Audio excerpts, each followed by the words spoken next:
তো আমি প্রশাসনকে একটা কথা বলতে চাই, প্রোটেকশন দেওয়া হোক আমাকে, কারণ আমার বাড়ির সামনে অনেক ভিড় হয়ে যাচ্ছে, আমি কিছু করতে পারছি না।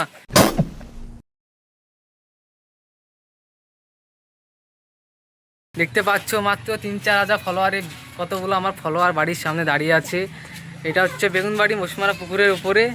আর কতগুলো ভিড় লেগে গেছে, মানে এখানে একটা শ্যুট করব, তার জন্য অনেক ভিড় লেগে গেছে। তো আমি প্রশাসনকে একটা কথা বলতে চাই, বেলডাঙ্গা প্রশাসনকে, তো আমার ইমিডিয়েটলি প্রশাসনকে প্রোটেকশন দেওয়া হোক আমাকে, কারণ আমার বাড়ির সামনে অনেক ভিড় হয়ে যাচ্ছে, আমি কিছু করতে পারছি না। এই যে এতগুলো ফ্যান্স আমার জন্য দাঁড়াচ্ছে, ওই জায়গায় টোটোওয়ালা ও আসছে এদিকে। আমার ইমিডিয়েটলি পুলিশ প্রোটেকশন চাই।